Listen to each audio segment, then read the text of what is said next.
Hello दोस्तों। आज फिर रीजनिंग का एक प्रैक्टिस सेट करने वाले हैं जिसके अंदर देखेंगे इंपॉर्टेंट क्वेश्चन जो कि रिपीटेडली एग्जाम में पूछे जाते हैं। एसएससी बैंकिंग और रेलवे के एग्जाम के लिए ये बहुत यूजफुल होते हैं। आरआरबी में भी बहुत कॉमन ऐसे क्वेश्चन होते हैं। चलिए स्टार्ट करते हैं। फर्स्ट क्वेश्चन उसने कहा लुप्त संख्या ज्ञात कीजिए। मिसिंग नंबर फाइंड करना है। यहाँ नंबर मिसिंग है नीचे की तरफ, तो नीचे की तरफ यहाँ संख्या 4 आ रही है, यहाँ संख्या 1 आ रही है। तो जैसे 1 आया यहाँ 4 आया, वैसे ही यहाँ क्वेश्चन मार्क की प्लेस पर क्या आएगा वो पता करना है। तो इसे करने के लिए ना ये बाहर की जो संख्याएं हैं इनका हम प्रयोग करते हैं। ठीक है, इनको यूज करके हमें ये संख्या लानी होती है जो बीच में होती हैं। अब बीच में दो संख्याएं, एक ऊपर एक नीचे। जब ऊपर नीचे दो संख्याएं हो अलग अलग, क्या होता है ना, बाहर जैसे आपके पास कॉमन संख्याएं हैं चार, ये 1 2 3 4, तो बीच में ना एक ही संख्या होती है जनरली, लेकिन यहाँ पर दो दी हुई है। तो उसी को समझना है। जब ऐसा कुछ होगा तो ऊपर वालों का प्रयोग करके हम ऊपर वाली संख्या लाएंगे और नीचे वालों का प्रयोग करके नीचे वाली संख्या लाएंगे। लेकिन दोनों को कॉमन तरीके से भी यूज कर सकते हैं। अब उसका ध्यान क्या रखना है, यहाँ देखो 6 4 4 3, और बीच में जो संख्या है वो छोटी है इनसे बाहर वाली संख्याओं से। तो इसका मतलब क्या है, ये भाग का या फिर गुणा का क्वेश्चन होगा छोटा करने के लिए। जैसे ऊपर की संख्याओं की गुणा मैं ऊपर कर दूं और नीचे वाली संख्याओं की गुणा मैं नीचे कर दूं, ऐसे। तो भाग का भी हो गया, गुणा का भी हो गया। 4 से 4 कट गया, 3 दूनी 6, ऊपर 2 आया नीचे 1, जब नीचे कुछ नहीं बचेगा उसे तो 1 कहेंगे, तो ये हो गया 2/1। ठीक है, अब इसको हम लोग कंफर्म कर लेंगे सेकंड वाले से ही, क्या ये चीज फिट हो रही है। जैसे 8 × 6 और यहाँ 8 × 8, 8 से 8 कट गया, ये 2 से कट सकता है, 2 3 6, 2 चौके 8, तो 3/4, ऊपर 3 नीचे 4। ठीक है, इसी चीज को यूज करते हुए, इसी कॉन्सेप्ट को यूज करते हुए हमें क्वेश्चन मार्क की प्लेस पर देखना है क्या आने वाला है। तो क्या होना है, 5 और 9 की गुणा, यहाँ 12 और 5 की गुणा, 5 से 5 कट गया, 3 से ये कट सकता है, 3 3 3 से 4 बार कटेगा, 3/4, 3 ऊपर लिखा है, यहाँ आ जाएगा 4, तो नीचे 4 होगा, ऑप्शन बी में दिया है, ये आपका करेक्ट आंसर हो जाएगा। भाई बढ़िया लगता है आप लोगों को जो क्वेश्चन कराने का तरीका है, तो लाइक कर दो, बढ़िया लगता है, मोटिवेशन मिलता है। और ज़्यादा से ज़्यादा शेयर करना, चैनल पे नए हो तो सब्सक्राइब भी करना। नेक्स्ट क्वेश्चन देखते हैं। दी गई आकृति में कितने त्रिभुज है। जब भी आपके पास एक त्रिभुज ऐसे दिया हो और उसमें ऐसी रेखाएं आई हो ऊपर से, तो आपको नंबरिंग करनी होती है। जैसे 1 2 3 4, जितने खंड बने उनको बढ़ते क्रम में ऐसे नंबर दे दो और सबको जोड़ दो, 1 और 2 3, 3 6 और 4 10, ऐसे करके। और ज़्यादा होता है, एक लाइन और होती तो 15 हो जाते। इसी कॉन्सेप्ट को यूज करते हुए देखो इसको सोल्व करेंगे। इसमें क्या है, एक रेखा ये आ रखी है, एक ये आ रखी है, एक ये आ रखी है। तो हम नंबरिंग करेंगे तो क्या होगा, 1 यहाँ आ जाएगा, 2 यहाँ आ जाएगा, 3 यहाँ आ जाएगा, 4 4 3 7 9 और 1 10। तो ऊपर यहाँ हमें 10 त्रिभुज मिल गए। देखो ट्रिक का यूज करके बहुत आसानी से कैसे निकालते हैं क्वेश्चन को। अब यहाँ से देखो, यहाँ से इधर को सोल्व करें तो 1 2 दोनों को जोड़ेंगे तो 3 हो जाएगा, 10 + 3 13 त्रिभुज आपको मिल चुके हैं। ऐसे ही मैं इसको देखूंगा, यहाँ पर ऐसे ये गया हुआ एक रेखा यहाँ से आई, तो नंबरिंग करूंगा 1 2, टोटल हो जाएंगे 3। लेकिन इस 3 में एक ये चीज है जो हम पहले देख चुके हैं, वो क्या है देखो ध्यान से, ये वाला हम इधर वाले में काउंट कर चुके हैं, तो इसलिए यहाँ 2 ही ऐड होंगे। ठीक है, ऐसे ही फिर 2 इधर से ऐड हो जाएंगे क्योंकि इसमें भी ये वाला ऊपर काउंट हो चुका है, तो 2 यहाँ मिल जाएंगे।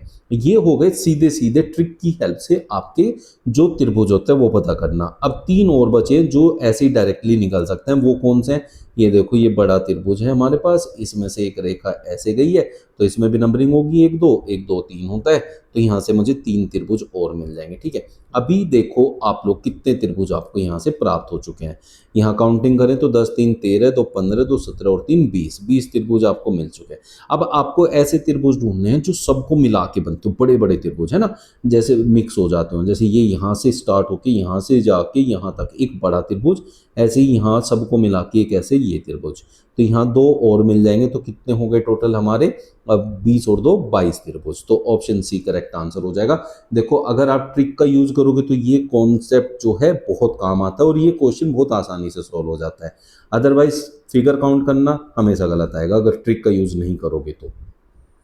प्रश्न चिन्ह के उस विकल्प को प्रतिस्थापित करें जो पहले युग में लागू तर्क का अनुसरण करता है। इसका मतलब है इन दोनों में जो ट्रिक यूज हुई है या कॉन्सेप्ट दोनों में लगा है, कि 24 से 18 जैसे आया है तो 72 से वैसे ही कौन सी संख्या बनेगी, इसको कहते हैं एनालॉगी। तो नंबर एनालॉगी है। अब 24 बड़ी संख्या 18 से छोटी संख्या पे जाने के दो ही तरीके होते हैं, या तो आप क्या करो इसको भाग कर दो किसी संख्या से, या फिर इनके अंकों के साथ आप कोई कॉन्सेप्ट बैठा दो, ठीक है, या फिर माइनस कर लो। माइनस यहाँ सबसे कम यूज होता है, ठीक है। 24 में से 6 माइनस करूंगा तो 18, और 72 में से 6 माइनस कर दूंगा तो 66, ऑप्शन में ही नहीं है, तो इसलिए इस कॉन्सेप्ट को तो हम यूज नहीं करेंगे।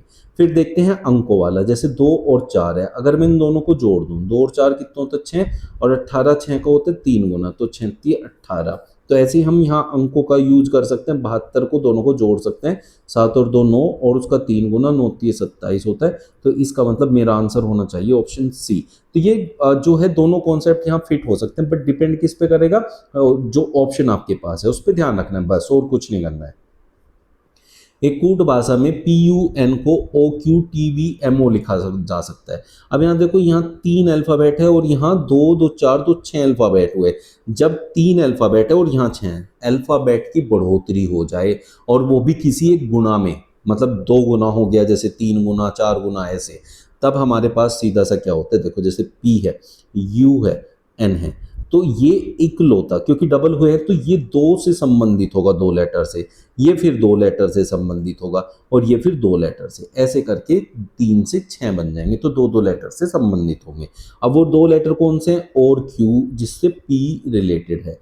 तो P से पहले O आता है और P से अगला Q होता है, U से पहले T आता है और U से बाद में V होता है, देखो यहाँ TV लिखा हुआ है, M से पहले M आता है और बाद में O आता है, और ये लिखा हुआ है। तो इसी कॉन्सेप्ट को यूज करना है, और ये तभी अप्लाई होता है जब जो है संख्याएं एकदम से डबल ट्रिपल ऐसे हो जाए, ठीक है। तो इसको यूज करने के लिए आप लोगों को बस इसी कॉन्सेप्ट को देखना है। अब उसने कहा LIE का क्या कोड बनेगा, तो L I और E।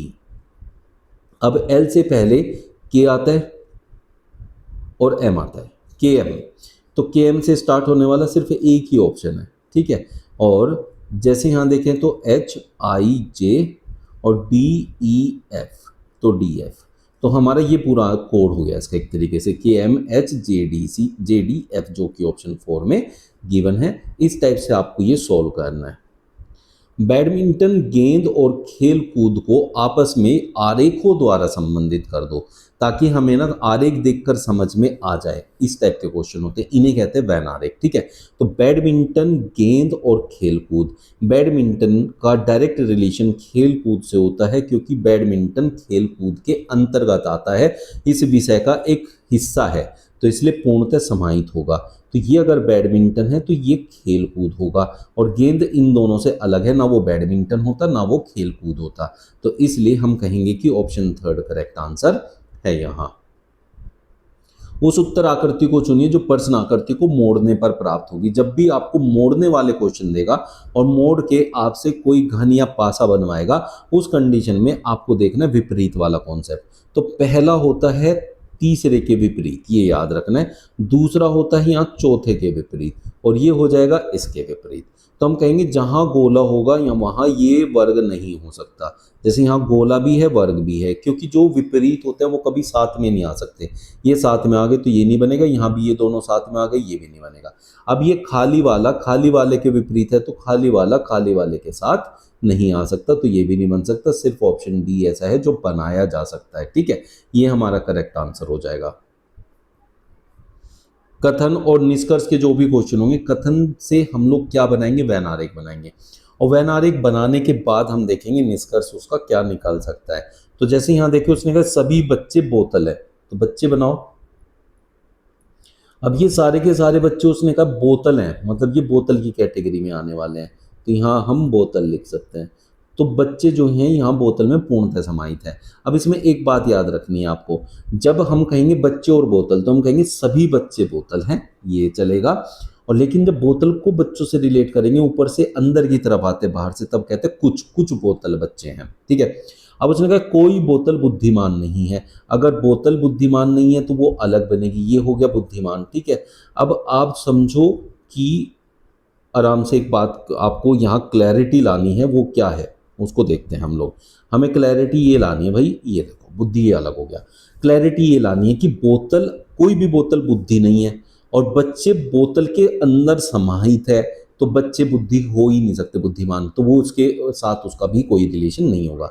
उसने कहा सभी बोतल बुद्धिमान है, मैंने बताया बाहर से अंदर की तरफ आएंगे, लेकिन ये बुद्धिमान की बात कर रहा है। अभी उसने कहा कोई बोतल बुद्धिमान नहीं है, तो सभी बोतल बुद्धिमान हो ही नहीं सकती, क्योंकि बोतल और बुद्धिमान का आपस में कोई भी रिलेशन नहीं है, तो ये तो गलत हो गया। उसने कहा कोई बच्चा बुद्धिमान नहीं है, तो बच्चे बुद्धिमान नहीं है। भाई बोतल बुद्धिमान नहीं है और सारे बच्चे बोतल के अंतर्गत आते, तो बच्चे भी बुद्धिमान नहीं होंगे, ये बात उसने बिल्कुल सही कही है। एक तस्वीर की ओर इशारा करते हुए सोनी बोली, तो सोनी कोई बात कर रही है किसके बारे में, किसी तस्वीर की ओर इशारा करते हुए, वह मेरे चाचा। तो सोनी का चाचा बनाते हैं पहले। सोनी का चाचा कौन होगा, इससे एक स्टेप ऊपर आएगा, क्योंकि एक रिश्ता बड़ा बन जाता है चाचा, ठीक है, पिता का भाई। वह मेरे चाचा की पुत्री, अब चाचा की पुत्री यहाँ आएगी, जो कि उसकी क्या लगेगी, सोनी की चचेरी बहन का भाई है। इसका भाई जो होगा वो यहाँ आ जाएगा, ठीक है, यहाँ बना दिया मैंने यहाँ। तो सोनी के लिए ये लड़की जो है इसकी चचेरी बहन, और ये लड़का जो है इसका चचेरा भाई। तो सोनी से किस प्रकार ये तस्वीर वाला पुरुष संबंधित है, और तस्वीर में हम इस लड़के की बात कर रहे हैं, तो ये लड़का इसका चचेरा भाई हो जाएगा। ऑप्शन बी करेक्ट आंसर बन जाएगा। निम्नलिखित श्रृंखला की अगली संख्या ज्ञात करनी है। जैसे 8 से 28 आया, फिर 28 से 116, देखो 8 से 28 काफ़ी दूर है तो गुणा में आएगा, और 28 से 116 उससे भी ज़्यादा दूर है तो वो भी गुणा में रहेगा, ठीक है। तो अब हम देखते हैं 8 से 28 कैसे गुणा में आता है। तो 8 का 3 गुना 24 होता है, ठीक है, और उसमें मैं अगर 4 ऐड कर दूं तो मुझे 28 मिल जाएगा। तो फिर अब मैं देखूं कि 28 से 116 कैसे गुणा में आता है। अब 28 का 3 गुना तो कम होता है, ठीक है, 28 का 3 गुना कम होता है, तो 28 का 4 गुना करके देख लेते हैं। 28 का 4 गुना क्यों करके देखा वो अभी मैं समझाता हूँ, पहले गुना कर लेते हैं। ये होता है 112, और ये कितना दूर है इससे, 4 दूर है, क्योंकि 116 बनाने के लिए 4 ऐड करना है। तो एक बात तो हमें यहाँ समझ आ गई कि हर बार 4 ऐड होगा, लेकिन यहाँ 3 गुना हुआ है तो फिर 4 गुना होगा। तो क्या होता है, ये गुना वाले में एक जो है क्रम बना के देता है सीरीज के अंदर। तो यहाँ 3 फिर 4, तो बढ़ता क्रम बना दिया। तो अगली संख्या 5 से गुना होगी, देखो ये 5 गुना ही होता है इसका। फिर अगली होगी 6 गुना, तो 584 का मुझे 6 गुना करना पड़ेगा, ठीक है, क्योंकि बढ़ते क्रम में गुना हो रही है। तो यहाँ 584 का 6 गुना होता है 3504। अब उसमें मुझे 4 ऐड करना पड़ेगा, तो 3508 हो जाएगा। तो ऑप्शन डी आपका करेक्ट आंसर बन जाएगा। स्नातक शहरी महिलाओं को कौन सा क्षेत्र निरूपित करता है। तो हमें स्नातक लेने हैं, ये रहा, और शहरी लेने हैं, ये रहा, महिलाएं लेनी है, ये रहा। अब महिलाएं ट्राइंगल से रिलेट करती हैं, ये ट्राइंगल में आती है। शहरी हो गया ये वाला, और स्नातक हो गया ये वाला। अब तीनों के अंतर्गत जो आता है वो सिर्फ 5 है। अगर मैं 7 की बात करूं तो ये स्नातक में आ रहा है, शहरी में आ रहा है, महिलाओं में नहीं आ रहा है। अगर मैं 4 की बात करूं तो शहरी और महिलाओं में आ रहा है। तो ऐसा संख्या 5 ही है जो तीनों में आ रही है, तो इसलिए ऑप्शन ए करेक्ट आंसर हो जाएगा। क्वेश्चन मार्क के स्थान पर क्या आएगा, ये देखो, ये होती है शब्द एनालॉजी। अब शब्द एनालॉजी में औषधि का जो रिलेशन है वो रोगी से है। अब बात समझो कि औषधि और रोगी में क्या अंतर होता है, मतलब क्या रिलेशन होता है। अब ये रिलेशन ढूंढना होता है, ठीक है। अब इसके हिसाब से फिर हमें बताना है कि भाई शिक्षा का क्या रिलेशन होगा, ऐसे ही सेम रिलेशन कौन से शब्द से होगा जो ऑप्शन में दिए हुए हैं, ठीक है। औषधि की जरूरत रोगी को होती है ठीक होने के लिए, वैसी शिक्षा की जरूरत होती है छात्र को पढ़ने के लिए। तो इसलिए ऑप्शन डी आपका करेक्ट आंसर हो जाएगा। श्रृंखला को पूरा करना है, तो जब भी आपके पास ऐसी श्रृंखलाएं आए जिसमें बीच बीच में से संख्या गायब हो, या लेटर गायब हो, या शब्द गायब हो, तो वहां हम पहले देखते हैं कितनी जगह हमारे पास दी हुई है। जैसे 1 2 3 4 5 6 7 8 9 10 11 12। अब जितनी जगह आपको दी हैं उनमें हम पेयर बनाएंगे। तो 12 अगर जगह है तो उसमें 3 3 के पेयर बन सकते हैं, 1 2 3 1 2 3 1 2 3 1 2 3, ठीक है। अब हम देखें, यहाँ बीच में सी है, यहाँ बीच में ए है, यहाँ बीच में बी है, यहाँ बीच में सी है। तो अगर सब में बीच में सी होता, क्योंकि यहाँ सब जगह बीच वाला लेटर हमें दिया हुआ है इसलिए मैं उसी से कंपेयर करूंगा। अगर सब में सी होता तो वो होता रिपीट वाला, लेकिन यहाँ सब में अलग अलग दिया हुआ है तो रिपीट नहीं होगा। लेकिन उससे एक पैटर्न पता चलेगा, यहाँ सी है तो यहाँ ए है, तो यहाँ बी है, यहाँ सी है, तो इसका मतलब हमने ए बी सी 3 ही लेटर का प्रयोग करना है और ये आके रिपीट होना स्टार्ट हो गया। अब देखो यहाँ सी था, फिर ए आया, फिर बी आया, फिर वापस से सी आ गया, तो ये पहले वाला रिपीट हो गया यहाँ आके।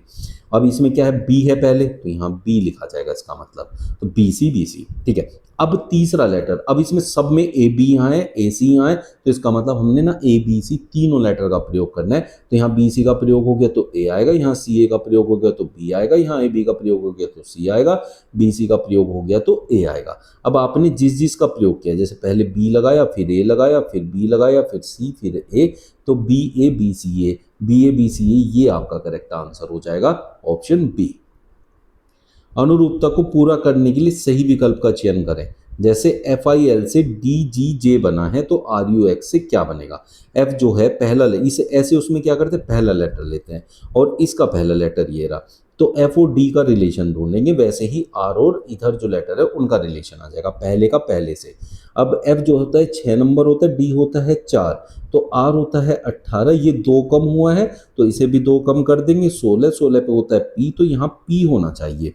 जैसे यहाँ I है, यहाँ G है, I होता है 9 नंबर और G होता है 7, तो यहाँ क्या है -2, ठीक है। तो यहाँ U देखें, U होता है 21 नंबर, -2 कर देंगे तो कितना हो जाएगा 19, और 19 पे होता है S, तो PS सिर्फ एक ही ऑप्शन में दे रखा है, बस उसी से आंसर आ जाएगा, आगे करने की जरूरत नहीं पड़ेगी। निम्नलिखित श्रृंखला में असंगत संख्या ज्ञात करें। असंगत होती है जो सीरीज में फिट ना हो।